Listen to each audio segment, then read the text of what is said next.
There it is. Another song. I love that you don't tell me when you're hitting the record button because I really did almost say, are we still testing? I'm not going to make it just like a big production where it's like everybody gather around and see. Here we go. Now we have an like audience. The fire. We have an audience of 100 looking at us right now. That's right. Yeah. We need to hit the applause button so everybody starts But that's cheering. I'm going to try and do a new song every once in a while. Okay. Could you recognize that one? No. That was kind of like the riff for Bob Marley's Stir It Up, whatever I pronounce it. Stir It Up. Yeah, that was. You could have just started singing. Do it again. I'll do it again here.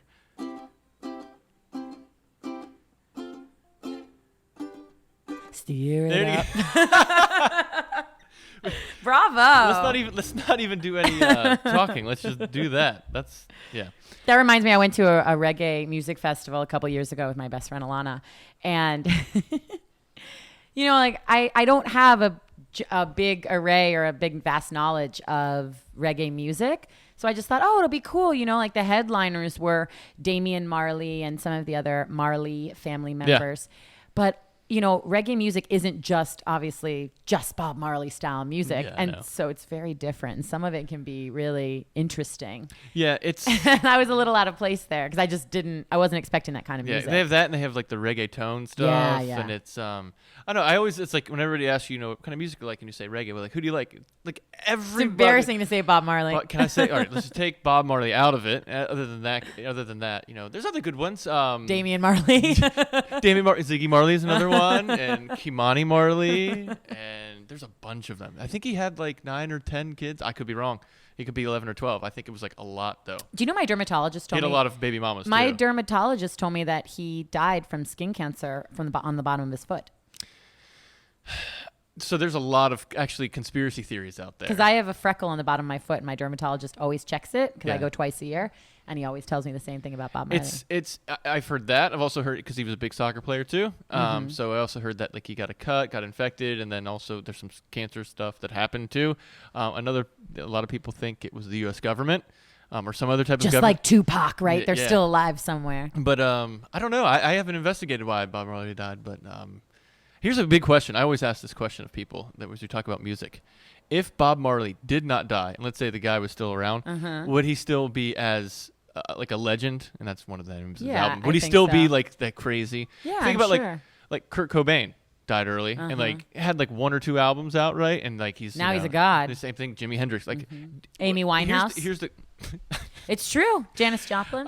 Amy Winehouse I never got into, but with death comes glory. You think? Sometimes. Which is actually like this is like everything we're referencing now is all music because Death and Glory is a song by The Clash. So, I see. But in death does glory come with that? I often find that sometimes after people die, we almost make them like saints. It's like all their sins get erased. Yeah.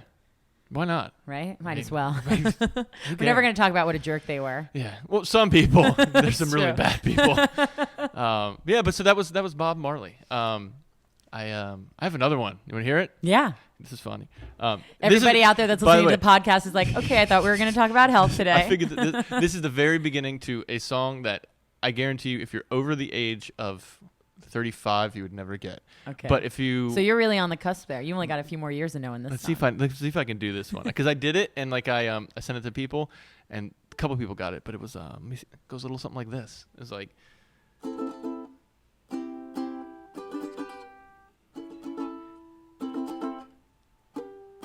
I don't know. I did it bad there. But it's the beginning of Bubba Sparks' Deliverance. Oh, yeah. I've been traveling for some time. That's a great song. So I figured it out like really quickly, and I was like, oh, my gosh. And apparently there's another song called like Riptide. Mm-hmm. I don't know any of this, like Vance Joy. Yeah, that's a great song, It's actually really too. easy to play. So I was playing that for my sisters last night, and they loved it. But wow. Yeah, anyways. Look at you. Yeah. Everybody gather around the ukuleles. Everybody sitting on the floor surrounding you. Pretty soon I'm going to go on Noah tour. on your knee. Yeah. I'm going to go on tour. So, so I was in... You were on a little bit of a tour. I was on a little bit of a tour. I did not bring my ukulele. When I got home yesterday, I told Gina, I was like, oh, I missed you so much. She was like, oh, thank you. I was like, I was talking to the ukulele. You could have brought that and made some money on the subways. I could have. There are some talented people. I didn't see any. Really? Any talented people or any musicians? I didn't see either. I don't like to go to the Subway. I went there one time, and wait, maybe we should tell people where you were so they don't think you're talking about the sandwich we're shop. we're talking about Subway Jared, which that's bad stuff Yeah. coming for him. New York City. New York City. Do they have Subways anywhere other places or no? I think it's just New York City has. I mean, they have metros, I think, in other cities. Yeah. Chicago. I'm sure Great they do. transit system. But the You were in the Big Apple. we were in the Big Apple. Took a big bite out of it. And so the Subways, like I've only ridden them once, and it was the worst thing ever. It was like years ago. I had a boss who wanted to go, and my boss was like the typical New Yorker who's always in a rush. And my experience was this: we got down there. He's like, "Run!" And I was like, "Why?" And he said, "We're gonna miss it. The gate, like the doors closed to this, like to the car or whatever the train or whatever you call it." He literally Opened opens it? them up with his hand. And this is a smaller guy. Opens them up. He's like, "Get in." He goes in first, and it's starting to close. So I like run through and have a backpack on. It closes on my backpack. Oh my God. Everybody's yelling at me, and then like I literally had to kind of like pry it from behind because nobody would help me. Yeah. And then we got in there, and he's like, "Oh, we almost missed it." I was like, "That sucks. I don't ever want to do that again." It's very stressful. When I was visiting my sister in New York in May, obviously she lived in East Williamsburg area, so we would take the L train to get into the city. And I'm sure after a while, of course, like anything, if you live somewhere, you get really used to it. But it's really scary when you're not familiar and everybody's moving so fast and everybody's cramming in. And how do you know which way you're going? I mean, I'm very bad with directions. So I find the subway system to be amazing. I wish that I didn't always have to drive living in South Florida. But it's also kind of stressful at times. You know, it sucks. Ralph, who works for us here at the Alternative Daily, actually picked me up at the airport. It was awesome. Ralph was great. He has a car. He has got a car. He lives in Queens. He lives in Queens, but he's got a car, and it's and I'm not a car guy at all, but like it's got dents all over it, and so the I guess the side view mirror is like taped on and everything. And Ralph is, it's not like he's like a dirtball, right? No, it's just not that at all. He was like, there's no point in me getting a nice car when it's just literally going to get dented up. That's like me in South Beach. Somebody hit my car the other day. What can you do? It's terrible. And so, but driving in and out of that place, literally from the airport, from LaGuardia to like where I was staying in Times Square. Yes. You're a rookie. Was it's literally, I think it's like literally like 6 or 7 miles, like from a mileage standpoint. It's not crazy. And so when he put it in GPS, I looked and I was like 6 or 7 miles. Like, it's awesome. And then it said something like, 45 minutes. Yeah. And I was like, what? Which is crazy. So, And it's scary being on the roads there, how it's 2 lanes, but cars are coming there's out no from lanes. everywhere. There's no lanes. And so it's like the whole like beeping, stopping and starting. Everybody's cutting in front of you. I get car sick. I can't stand, like literally, like when I go in the cabs, I don't sit in the back seat. I have to sit in the front seat and I always have to ask them, can I sit in the front seat because I get car sick? But Excuse me, sir. Do you have an extra beaded seat cushion? Yeah, it's not the way I like to travel. So other people say, once you take the train, if you don't like that, but I just don't go often. So if you live in New York City and listen, awesome, good for you. You're a much stronger man. person than we are. I don't know, but really good food. Really good Great food. I want to give a shout out to, we ate at a place yesterday called Bareburger, Bare Burger. I actually found it. I was venturing out of the hotel that's literally in the middle of Times Square. And were you aware of what a mistake that was? I had some meetings that were around there, and Okay. I'll never do it again. But I ventured out. There's a Starbucks at the bottom of this one hotel, and it was packed. So I was like, I know for sure I can stumble upon another Starbucks if I just walk around. So I walked out of Times Square, and stumbled upon this, got my Starbucks, and I saw this place called Bareburger, and it was like an organic, burger place. And I was like, this is awesome. But it was only like 9:00, so I couldn't eat a burger at that point. They weren't open. But Ralph was coming, to meet me and everything. So we decided that we were going to try that place for lunch. We weren't going to go to TGI Fridays in Times Square. Oh, that's too bad. But we went there, and for the first time, I had an elk burger. They have elk burgers. They had duck burgers. I've never had duck, but I didn't know that you could actually put it into a burger. I'm a big fan of duck. They had duck burgers. Then you had your regular grass-fed beef burgers. They had bison burgers and everything. So I asked the guy, I was like, you know what, I've never had elk. What's it taste like? And this guy like definitely knew what he was talking about. You could tell a little bit of a hipster, had kind of like those thick framed glasses and kind of like stylish hair. Looked like it was a mess, but he probably spent 20 minutes to doing get that way. And he was like, oh, elk's awesome. He's like, it starts off with a medium flavor in your mouth and ends with like a sweet finish. I'm like, oh my God. He was like, it's really good if you have like a blue cheese and maybe a little piece of bacon and blah, blah, blah. And I was like, here's what we're going to do. I want the elk burger You make it how you would eat it. Nice. Just no tomatoes, because I don't like tomatoes on my thing. And so made the burger. And they also do pickle appetizers. I'm big on pickles. Yeah, I love pickles too. So they did we had like a dill pickle, big old jar, and then we had like a spicy pickle jar. How fun! It was awesome. It was really, really cool. That's really cool. And so Ralph and I sat there and ate and had a really good time. And that was before I left. They had an organic Bloody Mary mix. Yum. So let me try it. So I tried that. It was delicious. Look at you having a good time. Oh yeah, with your cheat meal. When in Rome, it actually was. And I know you said cheat, not cheap, but it actually wasn't that expensive for all of that. I mean, like burgers were literally like $6 or $7. Yeah, that's and you're great. literally like 3 streets down from Times Square. So that's great. It was really, really cool. So, but during that, it's funny, which is actually we want to get into our first topic, and we forgot again before we get into our first topic, we're giving away something today. Oh my gosh, why do we always do this? It's the ukulele. The ukulele takes us apart. So before we get into our first topic, today we will be giving away a Cuisinart stand mixer. What do you call it? Mixer. Yeah, this is a really big deal. Yeah, I guess this is like number one on all like the wedding searches, and yeah, everybody wants one when they're getting married. Yeah. So we're gonna give them away. I think they come in different colors. Mm-hmm. You can even pick your color if you win. Oh, that's cool. Yes. So we are going to give you guys, somebody out there, one person is going to win a Cuisinart stand mixer. We will talk more about that in a little bit on our podcast, Yep. and we will also announce We're the making winner. you listen to us That's for right. a little bit. Well, you're going to really win if you do. And we're also going to announce the winner of our Vitamix giveaway. That's right. These giveaways are just getting better and better and better. That's right. You're a really nice guy. Thank I can't you. wait for Christmas. Oh, for Christmas, yes, we're just gonna give away. I'm talking about for myself. Oh. I'm going to start a registry. But speaking of registry, like the Cuisinart stand-up mixers or whatever they are actually like the number one on all the registries and everything. And obviously with the Alternative Daily, we talk about health and food and cooking and what more do you need in your kitchen. You obviously need some things, others, right. but they're great. They stand on your countertops. Oh yeah. You don't like some people put them away, some people keep them out because they are awesome looking. And it's great. I mean, if you love to bake at all or do anything like make any of your own homemade desserts and such, having a stand mixer like this really is a game changer. And we'll talk about my favorite baked good when we go into that. But getting back to it. So Ralph. Speaking of baked goods, here's a hard left. So we've talked about Ralph before on this podcast, and Ralph has worked at the Alternative Daily for 4 years now. And he's literally one of my favorite people. Ralph is your. He's amazing. Ralph is your typical. There's a point. We're just not just talking about somebody. Ralph is your typical, Italian New Yorker, right? Ralph, comes from pasta and pizza every night background. And so when Ralph started working for us, Ralph was smoking. He was living in Manhattan, so Ralph was smoking. Ralph was out every single night.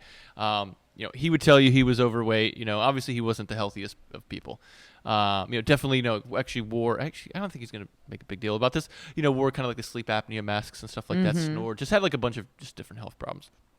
And so started working through us. And I'm a very non-confrontational person. I will never tell you to change your life. It's all if you got to be open to it. So Ralph was with working for us for years. Kind of started reading everything. And Susan actually put him on a very nice. He asked Susan, hey, can I change up? Susan's who's their main content director here. What should I be eating? What should I be doing? And so put him on a regimen. And so he started cleaning up his food. Started doing some healthy shakes during the day. But in addition to that, Ralph has also started doing exercising. And funny enough, he's the one that actually got me onto doing my little kind of like Beachbody T25 workouts. So Ralph is, like I said, go back to it. So Ralph is like your big Italian teddy bear, right? He's just like that guy. He just gives nice warm hugs, He's great. Right? And so, but Ralph was always bigger. And so I come into the airport, so I'm texting him and everything. And I haven't So wait, the last time we saw Ralph was back in April. Like April, yeah. Mm-hmm. And so Ralph was picking me up at the airport, and so I came in, and he told me to meet him at gate or whatever the baggage claim was. And so I was walking, couldn't find him, so I called him. He was literally like 15 feet in front of me. I could not recognize him. That's amazing. Ralph looks awesome. Like, he looks skinny. He's like, I even told him, I was like, I was probably awkward because he maybe thought I was coming on to him, but I was like, you look really good. You look really skinny. And so it was really good. So during this meal, we're starting talking about my last meal in New York, everything. And Ralph was saying how, and this is actually going into a topic here, but Ralph was saying how, he just hasn't hit his goal yet. He hasn't hit his goal yet. And it's just going to be tough. He just got to get down to 190. And I'm sharing some things that I'm sure he's fine with. And he's, at 205 now, just needs to get down to 190.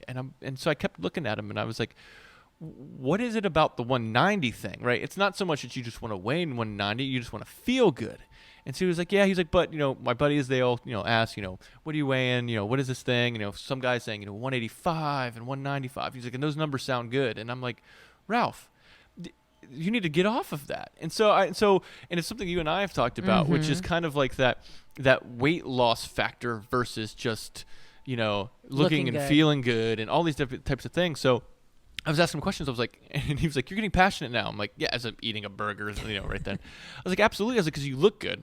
You tell me you feel good. You're not smoking. You're not living kind of this crazy life. I was like, you know what is this whole number about? Because when you talk to Ralph, it's always like, well, when I get down to 190, I'm going to do X. I was like, why are we waiting for that, right? And so it's just kind of like, it brings in, and it was actually a topic that somebody, had sent us in. Says, what, they're working out all the time, or they're running all the time. They're doing all these different things, but they still haven't hit like their weight loss goals and stuff like that.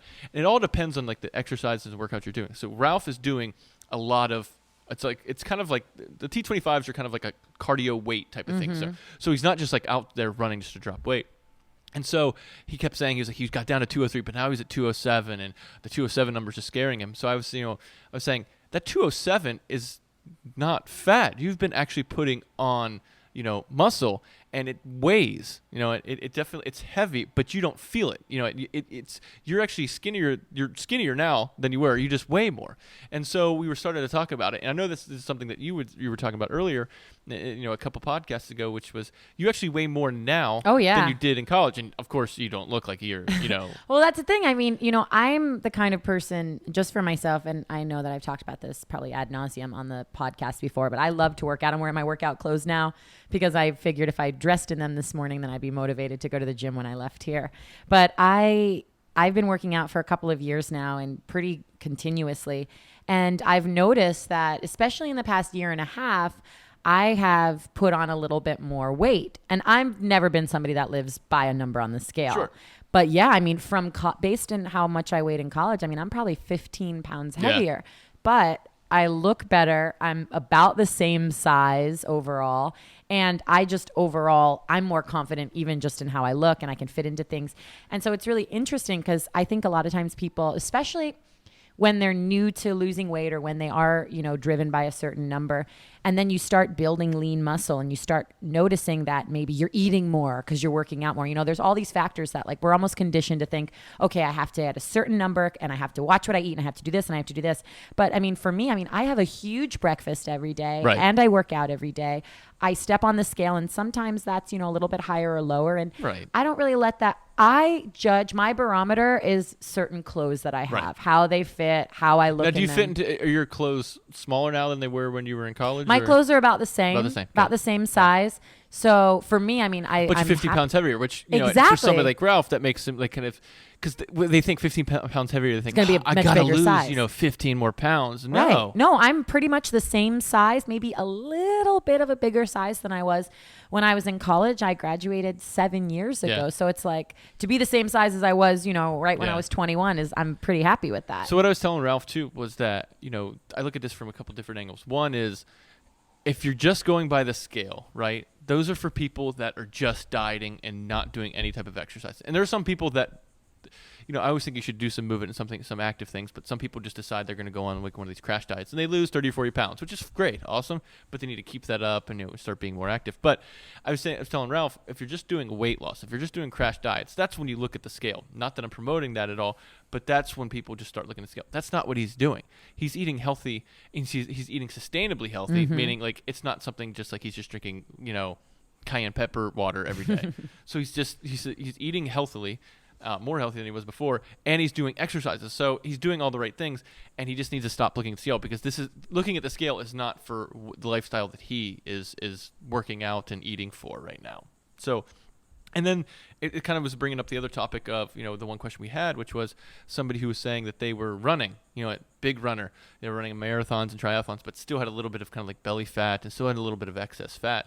And they're saying, at what point does exercising actually, make you fatter and increase, the fat content in your body? Well, it's not necessarily that for some people. It's, it's that when you're doing running and you're doing, stuff like really heavy cardio intense, just like when I'm talking about cardio here, I'm talking about like running, biking, so many stuff like that, which is all good. There's not a lot of muscle building and muscle toning goes. So when I drive down, kind of like the beach road, I'll see a lot of people running, but they're not toned. And I was the same way. I ran for 2 years straight and I lost weight, but I was never toned up. So in order to tone up and in order to lose some of that, the belly fat or some excess, is what, some ladies call bat wings. I don't know if you're allowed to say that, but, That's okay. But, excess fat other places, you're not going to get rid of that from running. You actually got to work it out through some different, core exercises, right? Core exercises, body weight exercises, lifting weight at the gym. Yeah. So it's if you're continuing to run, you're not losing weight, you're not getting the results you have. I'm not telling you to quit running. I'm just saying maybe you should look about doing exactly what Megan said, which is more body weight, more core exercises. Yeah, think about taking a yoga class, or after your run, if you're not too wiped out, or even tapering back your run to stop and, do 50 squats and some push-ups. That would be great, even because any sort of exercise, whatever it is, after a while, it can get really, really boring. I mean, I'm sure everybody out there can agree. I mean, I have to mix it up every day that I go to the gym because I don't oh my God, I don't wake up in the morning going, oh my God, I'm so excited. I can't wait to go to the gym. I'm always the person that's like so excited after, like, okay, this is done. The rest of my day can go to hell because at least I worked out. Are you still working out for 2 hours a day? I work out for like an hour and a half. Oh my God. So yeah. I have the time to, so that's what I try to do. Not every day, but I try to.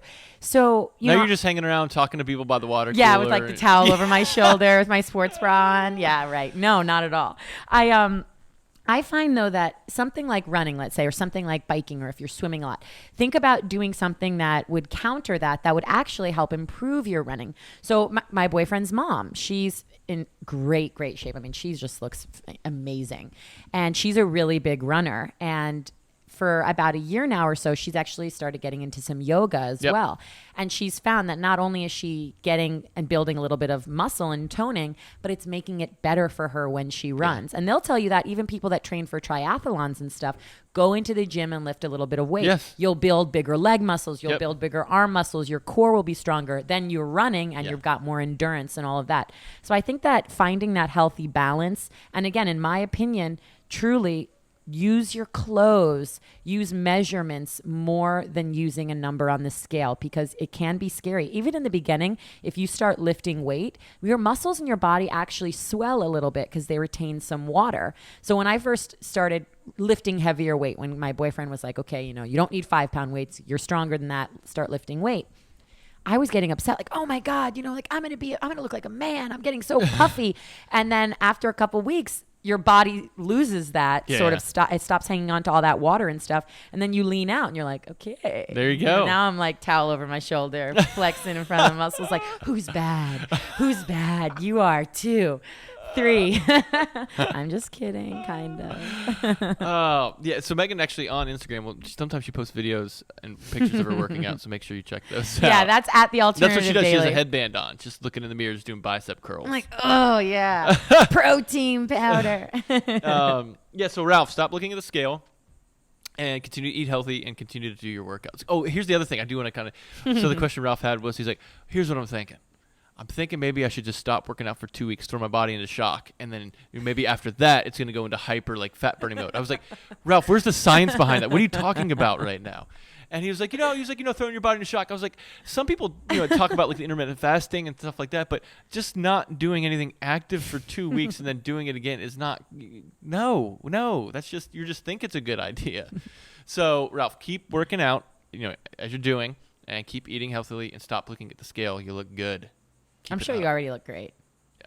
All right. So moving on from there, this actually does sort of go with the health topics of losing weight and eating right. We wanted to talk today about all different sorts of sugars. Now, whatever kind of diet you have, if you are on a diet or just in general, most of us are aware that sugar is this horrible thing. Everybody needs to avoid sugar. The white powder is the evil powder. And obviously that's a bit dramatic, I know. But even myself, I don't really have a sweet tooth, and I don't talk about that. So I would say in a day, I don't consume a lot of sugar. But what's interesting is that we don't even realize things like bread have sugar, pastas. So sugar is so much a part of just what's in our foods these days.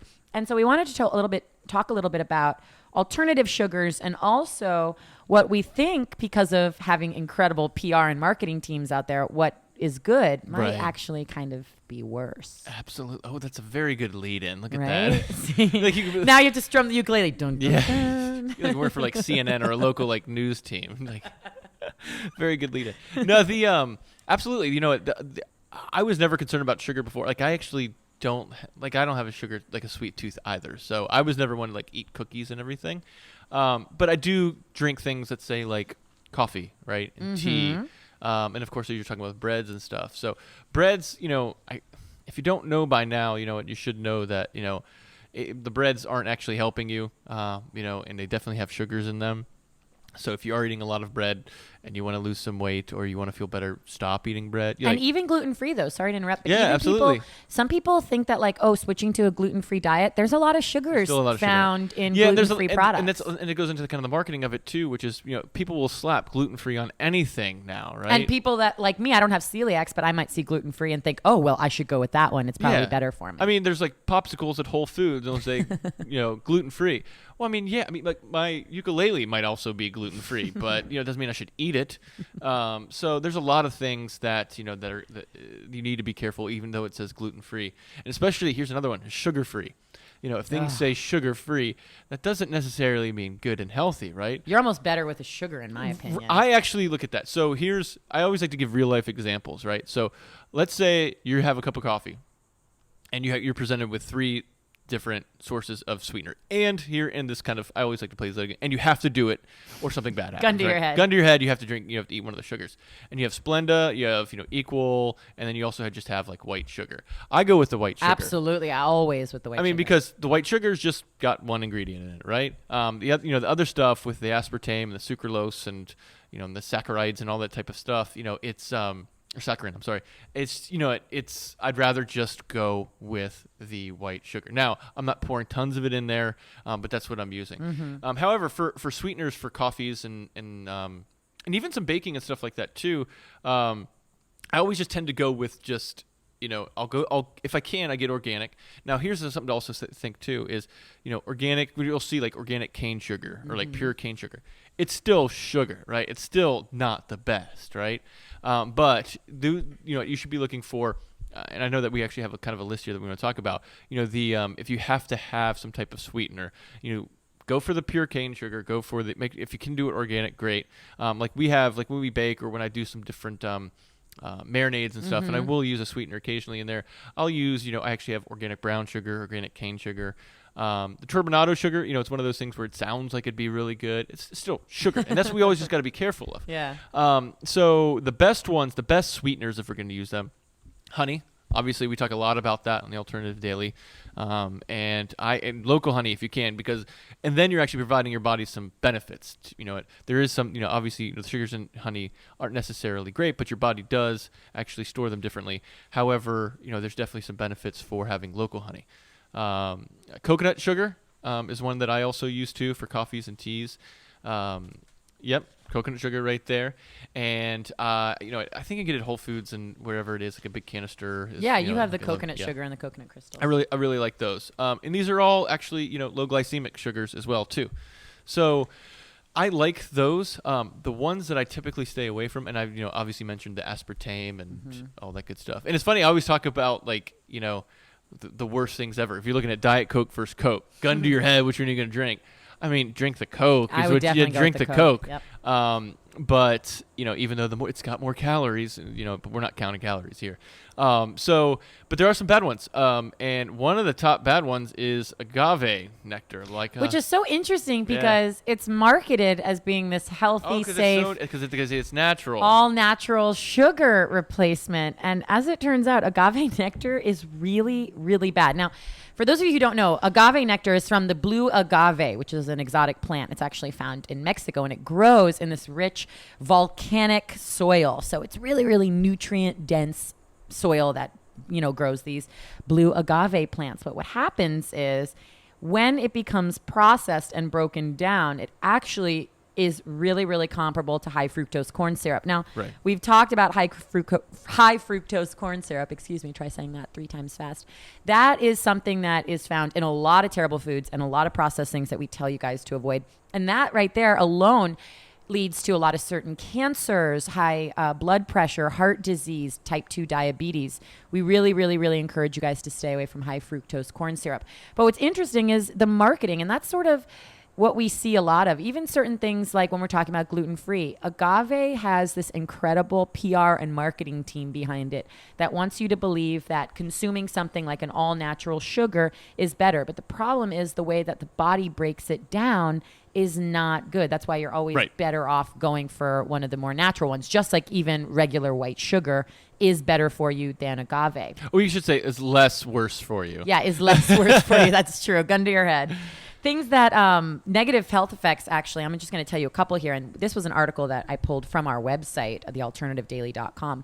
Things that high fructose corn syrup and agave nectar actually lead to include heart disease, type 2 diabetes, metabolic syndrome, increased abdominal fat, liver and kidney disease. So there's a lot of things that just alone that and that's not something that we're saying, oh, we're alternative. These are things that we assume. These are things that are actually done and tested that people are finding out across the board with a variety of health issues. And again, it's because the way the body metabolizes it is very, very different than glucose. It's broken down in the liver actually like alcohol. So it even has a lot of the same side effects as chronic alcohol use does. And that's why you get that famous, that beer gut or that sugar belly from things like agave. So I would say same thing as Jake, especially a lot of times agave is not around. And it's funny, if you've ever seen like a bottle of agave in like the stores, it looks pretty too. Looks pretty. They've got the picture of the plant on yeah. it. It looks so nice. You think, oh, it must be all natural.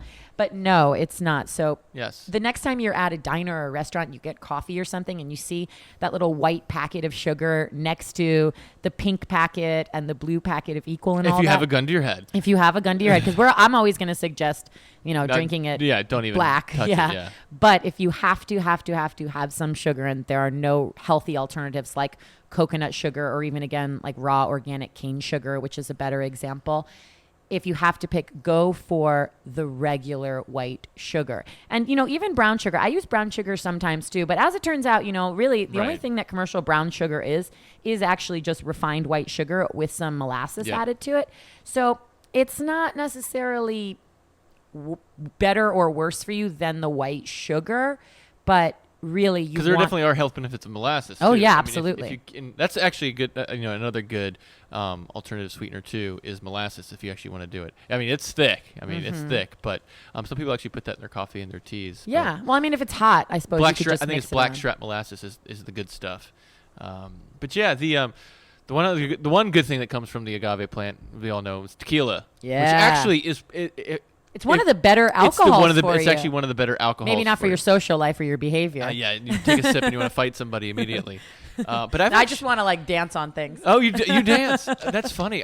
Jake's like shots around. Yeah, let's see. We're gonna take some shots now. I've actually started tasting a little bit, like getting more of a palate for tequila. Okay. So here's a fun little fact that I learned a couple months ago. So I was like, if I'm gonna have some drinks, like what is like the best one? So tequila is a really good one. And so I actually went to Total Wine and was talking to somebody there, and the guy said, what are you looking for? I was like, tequila. And he was like, I'm glad you asked, because he's like, that's my picture right there. And he's like, his picture's like on all the tequila stuff. Oh my gosh, how cool to be a tequila expert. He's like a tequila expert. And I was like, how much you know about this? He's like, well, I've tried about 150 bottles of tequila. Wow. So of course I made like the typical comment, like, oh, in one night. Wah, wah. So basically, here's two things that he said. If you're gonna do tequila, you gotta look for two things. You gotta look for it's gotta say 100% agave, because if it's not, in order to be classified as tequila, you only have to be 51% agave, and the rest of the 49% is sugar, which is terrible for your body as you're drinking the alcohol. So that's number one. Yeah, that's a high way to a hangover. You want to look for 100% agave. And then the second thing is it's got to say made in Mexico. If it's not if it doesn't say made in Mexico, it's not tequila. Really? I think that's just kind of like, that the whole like bourbon whiskey type of thing. Mm-hmm. But that's what he said. So I have this stuff called El Padrino, which I've been sipping on all day long and been dancing on the table. So I've been trying to get in some of the healthier alcohols too. Okay. But I'm not drinking the whole bottle every night. Say having a sip. Oh, that's pretty good. Getting a palate for it. So it's a lot better than your story about trying to be healthy with alcohol and the yogurt. The yogurt? When you were eating the yogurt in between beers. Oh, yeah. That's a great story. Oh, that's when Share that story, please. Yeah, no, that's sure. So I was reading, this is a long story. I'll get into it, though. There was a guy that used to work for, I think, Sam Adams, with the beer company, Sam Adams Beer Company. And he goes to all these beer tastings and like these big conferences and stuff like that. And so he'll drink these beers and taste them and everything. And you're drinking a lot of alcohol, so a lot of people get loopy and can get drunk. So one of the, I think it was maybe GQ or somebody actually had an interview with them, and they were talking about beers and stuff like that. But this was like the big question. He didn't think it was a big question, but it turned out to be this really cool question. He said, when you're tasting all these things, how do you not get drunk? Like, how are you like able to do these often? He said, here's my secret.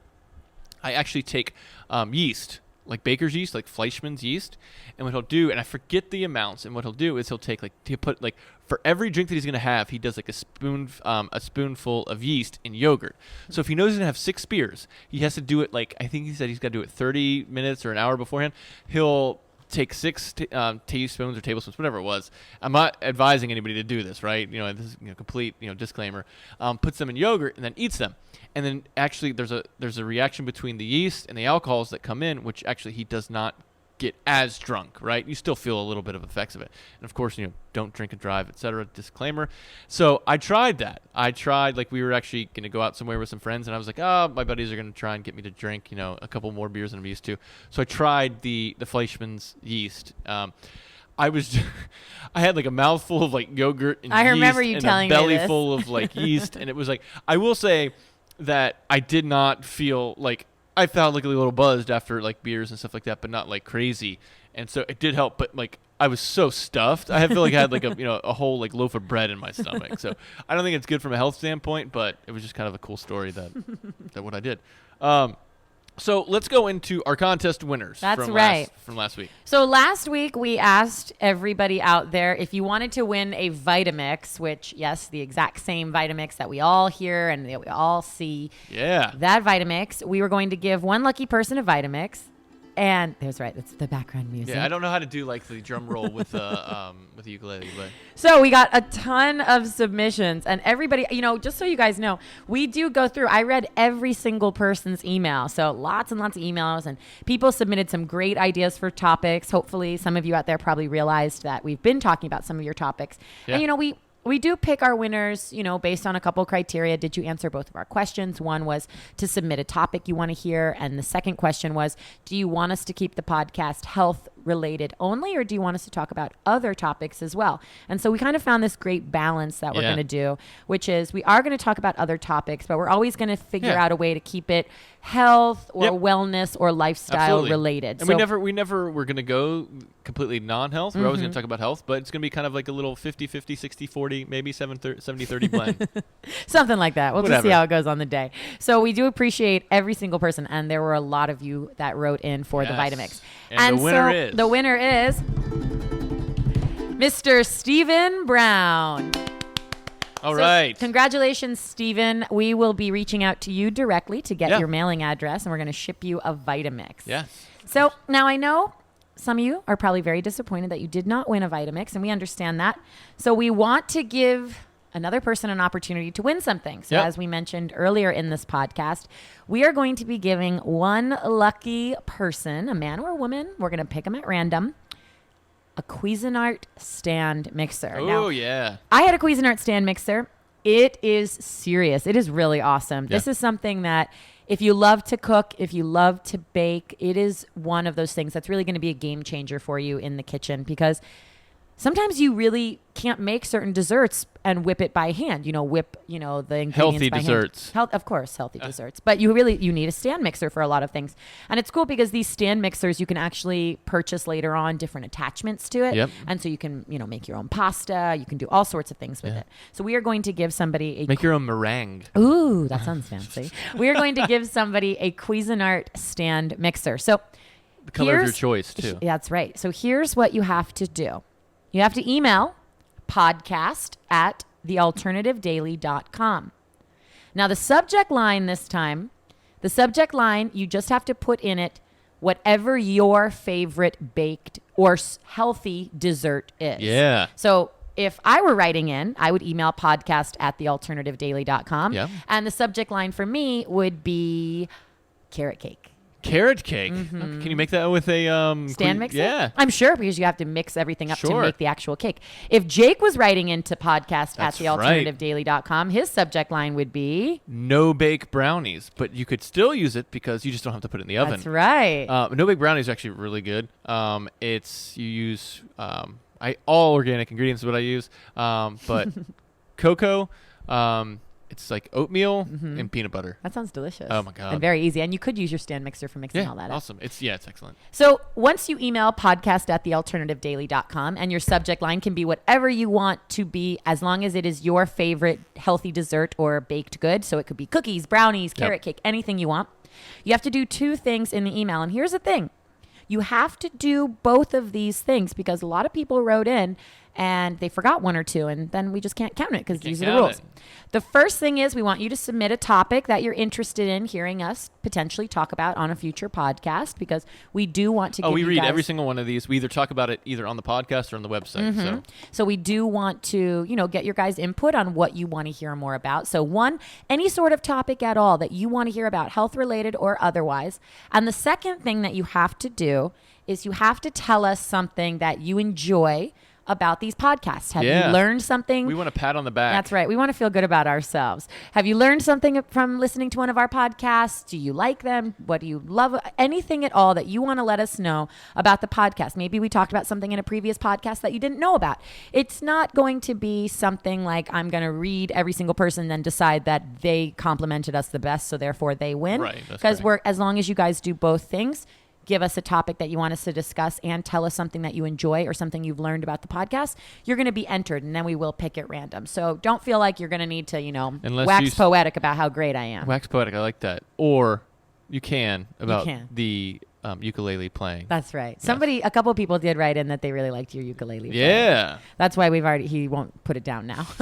So podcast@thealternativedaily.com. Subject line is whatever your favorite baked good is. And you know what? Even if it's not healthy, it's fine. Yeah, of course. Whatever. It's okay. Be honest, If you just like eating marshmallows, just marshmallows. That's what it is. Yeah, exactly. Whatever your favorite dessert is. And then the 2 things that you have to do inside the email are 1, give us a topic you'd like us to discuss or something you're interested in learning more about, either on the podcast or on the website. And the second thing is tell us something that you've learned or something that you love about our podcast, because this is already episode number 9. Oh, yeah. We're almost in double digits. That's it. It's a big deal. So that winner will be announced next week. And again, the winner of the Vitamix, congratulations to Stephen Brown. Stephen Brown. We will be reaching out to you directly. Absolutely. So we're going to move on to something that this is something really you wanted to talk this. about. And actually, this was one of probably the most popular things people wanted us to talk about. Multiple people wrote in about this topic. And you know what's crazy is, all right, I'll set it up for you. Set it up. Last week I was out with my friends on a sailboat, and I hadn't seen I just had to drop that in there. But it was a little Hobie cat. It was fun. And one of my friends who I hadn't seen in a long time, we work in television together, and he now lives in New York, and he wanted to write. He's really into documentary filmmaking and all of that. And he goes, he was talking to one of our other friends that was there, the 2 of them, are directors and writer producers. And he goes, we really should do a documentary on those doctor deaths. And I said, what are you talking about? And he said, see, nobody in mainstream news is reporting on this. And he sort of gave me a breakdown of these mysterious deaths that have actually been surrounding all of these holistic health doctors in the Southeast area, predominantly in Florida. Yeah.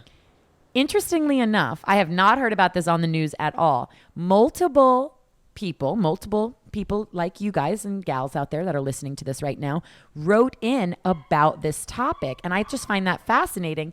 So we wanted to explore it a little bit more. So to give everybody out there a little bit of background, in the past 2 months or so, 5 natural health doctors have either mysteriously died or been intentionally killed and about 4 or 5 others have gone missing under unexplained circumstances. And this all actually began on June 19th when Dr. Jeff Bradstreet, who was a renowned autism researcher in Florida, he was found with a gunshot wound to his chest.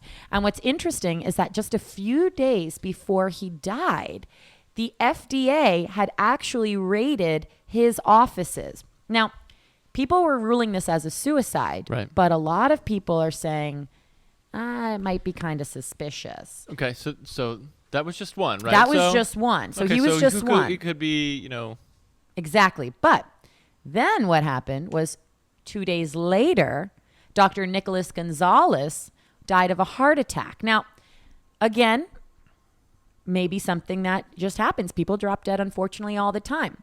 He was a very, very healthy person, though, and some people are saying, it could be a little bit odd. Now, after that, there have been a number of other deaths. There was Dr. Baron Holt was found dead. He died unexpectedly while on a trip with his family. He was 33 years old, had a few health issues, but nothing that was life-threatening. And these were all happening in the same region. Then July 1st, there was Dr. Lisa Riley. She was actually, this was in Georgia, she was actually found murdered in her home. Terrible, terrible. And then another doctor was actually found brutally murdered in her home. And she was actually known as, quote, the Mother Teresa of South Florida. And she was really brutally murdered. So there have been all these deaths, all these things surrounding these holistic doctors in the same region.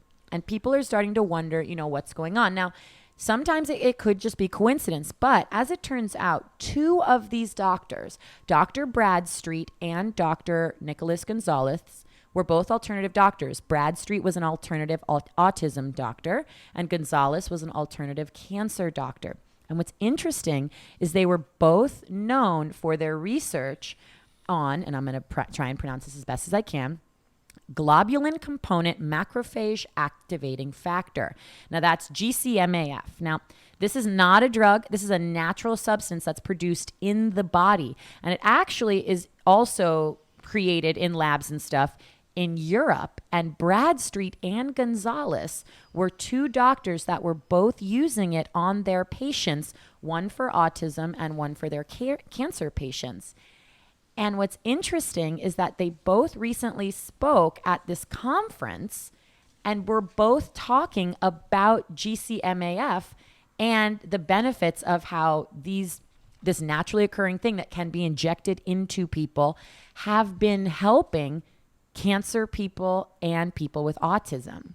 So a lot of people are saying, is there a conspiracy? Is it big pharma behind it? Because some of these things, it's just looking a little bit suspicious, right? Sure, it looks really suspicious, right? You got to be careful with how you point fingers. Exactly. It could be anything. I was aware of this, when you said it, I told you I know nothing about it, but of course I do. It's funny, it was about like a month or 2 ago. I think it was my dad or somebody had sent me an email saying, "Hey, this is going on. Mm-hmm. I'm worried."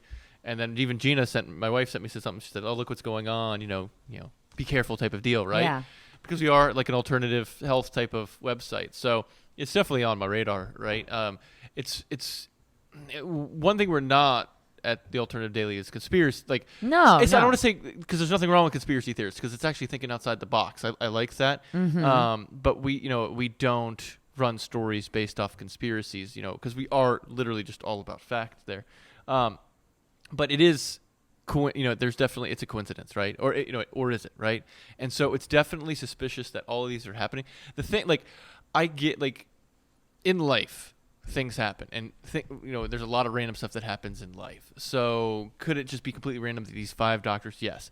But the weirdest thing about that whole thing is that the 2 doctors that spoke at the same conference, and we're looking at kind of the same thing, are no longer with us. So it's definitely interesting. I don't know. You seem to be more the expert on this than I am. Are they looking into that? Are there any authorities looking into that, or is it just more of like a crowdsourced thing of hey, this is what's going on? I mean, well, the thing that's interesting is because this really hasn't hit mainstream news at all, it doesn't really seem to be something that people are really investigating, people are talking about. Even when I did some research on this and looked up websites, with these news articles. Was anything from the family? Did the family? Well, the families. Well, the guy that died of the gunshot wound to the chest, they were saying, he would never commit suicide. Again, as I recently learned with losing somebody, not in that sort of way, but when something bad happens, we always, as people, are trying to find reason. We feel like there has to be an answer to something, especially when something happens that it just seems so unbelievable. So the other doctor that died, Dr. Gonzalez, they were saying, it was a heart attack, but he was a completely healthy person. Lots of healthy people, sometimes something happens to their heart. Yeah. So it's one of those things that nobody's really sure about. But it's something people should be talking about, right? Exactly, and it's interesting. And so that's sort of, when we had everybody write in to our podcast, all of you. It was a very popular topic. It was a very popular topic, and a lot of you also out there that said, you want us to cover news or alternative news. This was something that sort of popped up that we thought, okay, this is kind of that great thing that nobody's talking about. Now, Jake and I are not investigative journalists. We are not conspiracy theorists, so we are only just delivering the news. But it seems interesting that two different doctors working with the same compound on two completely different things, autism and cancer, would find that this compound actually might help and could potentially cure or help with symptoms of autism and cancer. And yet then they both die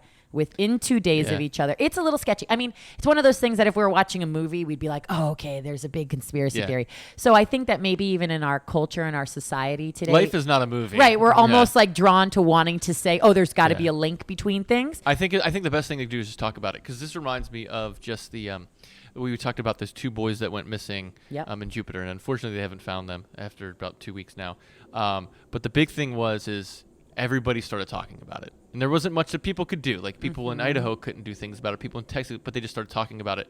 And so here's kind of the cool thing that actually happened was it started like a Facebook group, and the Facebook group, started, 0. Then it had was like 10,000, then 20,000, then 30,000. Then it grew over to 100,000. And then it's like right now it's something crazy like, 300 or 400,000, maybe it's even 500,000 now. That's 500,000 people that are talking about it, meaning they're just not signing up. These people are saying what's going on here. Now, 99% of them are conspiracy theorists, and they're not actually helping the situation. But just by talking about it, it got people. This is really cool. It got people like John Travolta, who actually donated some of, I don't know if he's got multiple planes, and I don't know if he actually donated them, but basically used his time and efforts in planes to go extend the search since the Coast Guard pulled it off. So my whole kind of, parallel here is that by getting people to talk about it, hopefully it, brings out a truth, or it helps bring out more light to the issue. Now, it could, if it swings the other, if it's pure happenstance, okay, but it's just, I think it just definitely does need to be talked about. So, and we'll keep an eye on it. I'm absolutely interested in it anyway, so I want to keep talking about that. So thank you guys for asking about that, and we can cover heavy stuff like that. It's cool. And now another topic, completely different. I actually, again, this was another one I wanted to talk about. Netflix, the company that has made it even harder for all of us to get off of our couch, right? I am a big Netflix. I know you're not really. You don't really watch a lot of TV. I don't watch any movies or TV. I still go to Blockbuster and get a VHS. You're the only one. I love my Netflix. Remember when Blockbuster had like... Remember when you'd have to like rewind it and you didn't even have the rewind? Remember there was a back room at Blockbuster? Yeah. That was like, that's where they had all the porn, was back there. And you're like 16, like, oh my God, look at that guy going back there. That's so weird. Kids these days are going to have that kind of like kids these days will never know about checking out never a know porno. about that creepy guy that's going into that back room. But it's so fun. Do you remember that? There was like yes, a back of course, room. And you would like see somebody going in there. It was never marked with like adults only. It was just like a door. You'd open. And it was like all like colorful in there. Whatever. So it's all black lights in there. Yeah, so poor Blockbuster.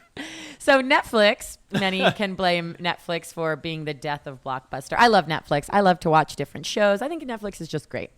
So Netflix recently announced the other day, actually today is Thursday, they announced this on Tuesday, that they will allow their employees to take unlimited maternity or paternity leave during the first year after their child's birth or adoption while earning their normal pay. Now, of course, I'm sure many of you listening out there might have children. I do not. Jake has a daughter. And again, many of our listeners out there are parents. So I don't know what the maternity, paternity leave was for you when you had a child, but I can as a new person thinking that one day I will have a child of my own or children of my own, this is pretty amazing, especially since I do have friends that have recently had children in the past 2 years or so, and they've had to go back to work after 2-3 months. And, it seems at first, wow, you get three months off. But as I'm sure you can attest to or speak more on, there's a lot that goes on after even those 3 months. So it's kind of incredible that a company of this size and this scale would be saying for the first year, you can have paid maternity or paternity. So when we say paternity, are we talking about the father? Yeah. Okay. So you would be able, if you worked for Netflix and Gina had Noah, you would be able to take unlimited time off up to a year while still maintaining your same pay. Gotcha. Now, it's pretty interesting. Of course, there's always going to be criticism, or there's always going to be somebody out there or something out there that makes you think maybe in the other way. So I found this interesting article on Time, the magazine, the news outlet. I found this on their website. And they actually said, this was the title of the article, was Netflix's new parental policy could make things worse. And what they were saying was, and they're not saying it's a bad thing. They're just saying something to think about.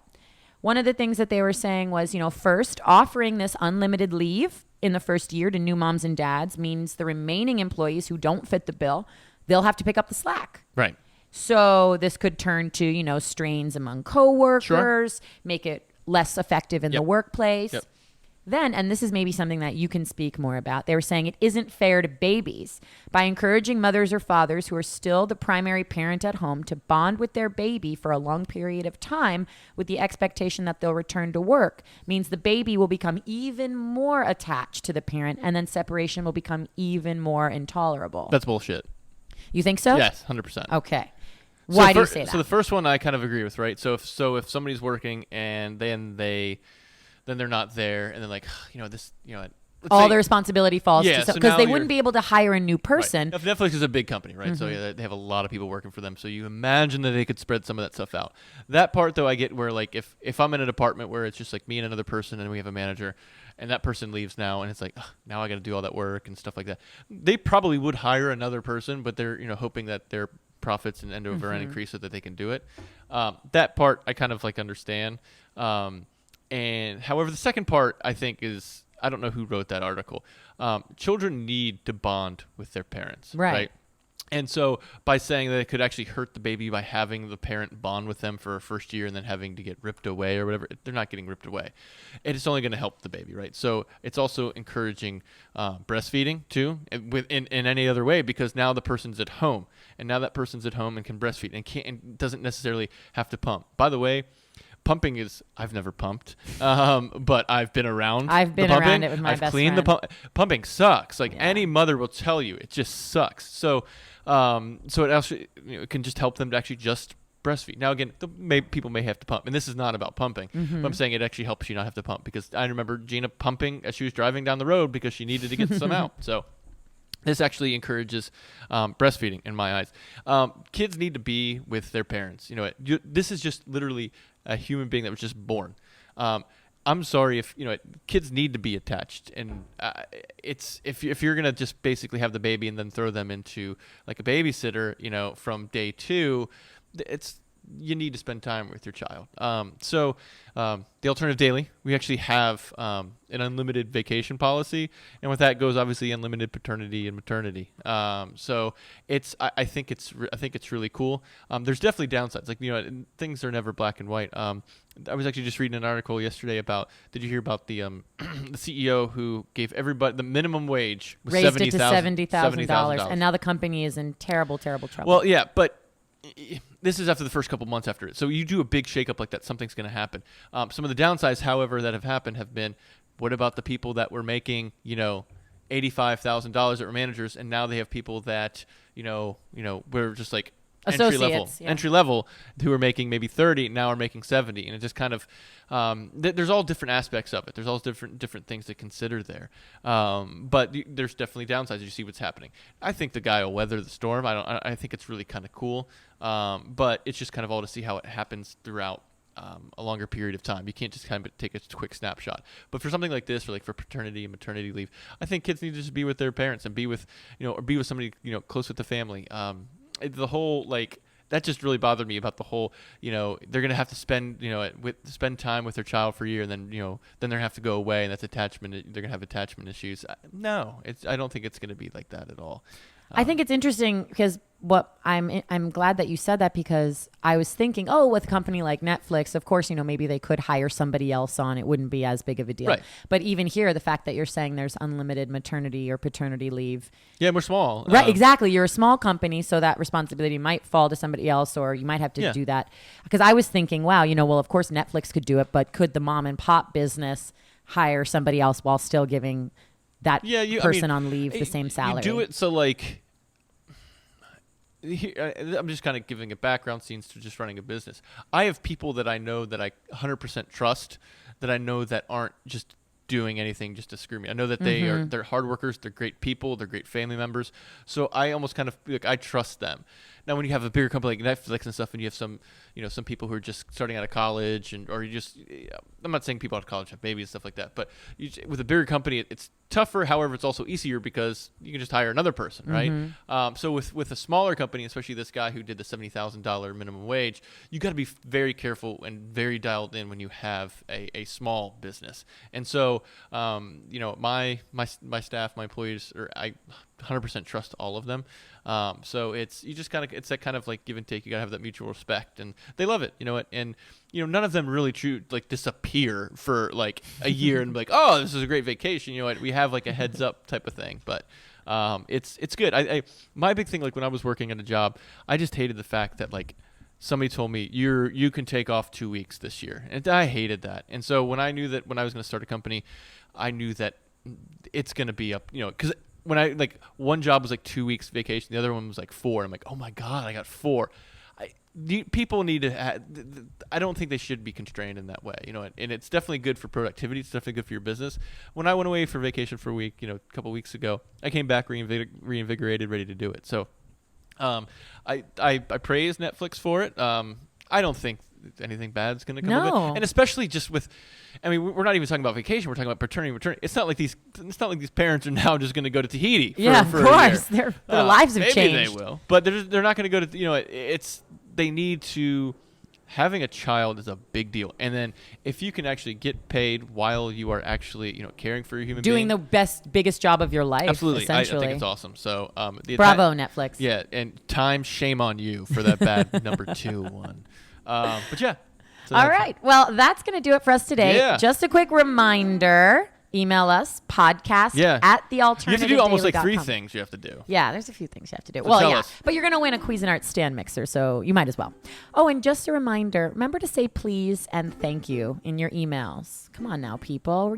Jake is going out of his way to say hi, too. Yeah, Jake is going out of his way to get really, Megan reads these, too, so make sure you guys I say do hi read to her. them, and I'm the please police. But Jake is going out of his way to get some pretty amazing prizes because we're so grateful that you guys are listening to us. So please remember to be grateful. Manners count. So email podcast@thealternativedaily.com. The subject line can be anything that you want as long as it's your favorite dessert or baked good. So mine would be carrot cake. Jake's would be no baked brownies. And then in the email, number 1, tell us a podcast topic or a topic for the website you would like us to explore. It can be anything you want. And the second thing is tell us something that you've learned or something that you love about listening to Jake and I. Yeah, ukulele playing. The ukulele. Oh, the uke is going to be really popular. It's just going to be Jake and the uke next week. Megan, where else can they find us? You can find us on Facebook, Instagram, Twitter, Pinterest, all at The Alternative Daily. You can listen to our podcast at soundcloud.com. You can download us at iTunes. Just search The Alternative Daily. And, of course, we are available, www.thealternativedaily.com. Awesome. Thanks, everyone, for listening. Well, thank you, guys, and we will speak with you next week. And Ralph's going to be in town. Ralph, maybe we'll have him have him have a cameo. Yeah, there you go. Awesome, everybody. Thank you guys very much. Bye, everyone.